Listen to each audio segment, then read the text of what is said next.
Amwebale nnyo bannaffe. Taga Valley katale kaguddwawo mu bitundu bya Nyamitanga mu bitundu by'e Mbarara eyo. Kano kakuganyulwamu abantu abasoba mu 1,000.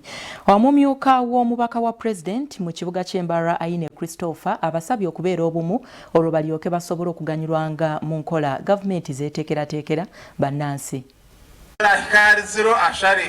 Omumyuka w'omubaka wa President mu kibuga ky'e Mbarara Aine Christopher asabye bannakibuga kino okukolaganira awamu basobole okuganyulwa mu programu za gavumenti kibasobozese okubateekerateekera obulungi. Abyogeredde mu division y'e Nyamitanga e Mbarara mu kugulawo akatale akapya akatuumiddwa Tanga Valley Market akagenda okuganyula abantu abasoba mu 1,000 mu kibuga n'ebitundu ebiriranyeewo.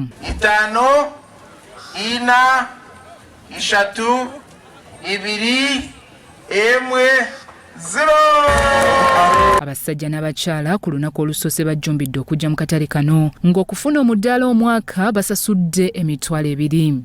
Akatale kabonera nati mukachonyera kubonera abantu biza ebintu birumu kuchuma cyona churumu so akatale nkaza kukora chumwe abatakize mwize kora chumwe yabo ko butaro bwinje butube twine bye borare kaberebere nyanga kugani yesiga ngo batwaka katare tukagira intanso y'amano by'entunguka cyo kubanza nakatare akakine n'abantu.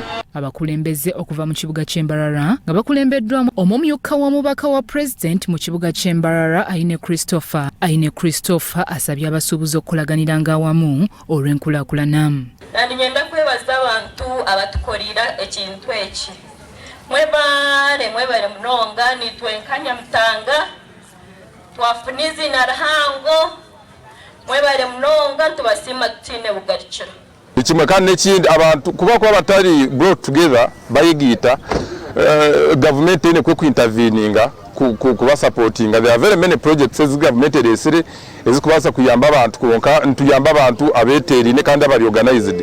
Meya w'ekibuga Mbarara Robert Mugabi Kachebezi asabye abasuubuzi okwagala akatale kaabwe era bakakulaakulanye kisobozese gavumenti okufuna omusolo gweneeyambisa okubatuusako obuweereza. Mukataro ekyokubanza mumanyengwa akatale nakanyi mukadevelopinge mubeba amaketi abako mukakorre akatare abandi bantu rijere yongeremo agwo kwa abantu kuba binje mu katare ne sente ze yongeramo kandi nibo basa kutunga sente za kuyamba okarga muji. Ettaka lino libaweereddwa aba family ya Taga era ku lwabanne Nuwaga Taga Francis agamba nti bagenderedde okutuusa obuweereza ku muntu wa wansi.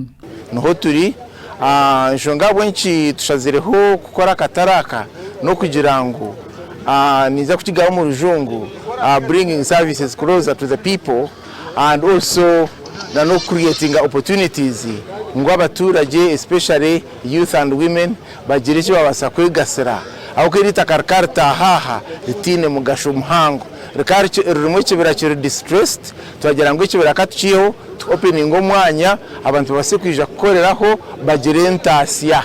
Abakugu okuva mu town council y'ekibuga kino beeyamye okuwa obuwagizi abasuubuzi bano okusobola okuganyulwa mu bye bakola. Bya kitongole ky'amawulire ekya Salt TV Omunnyo.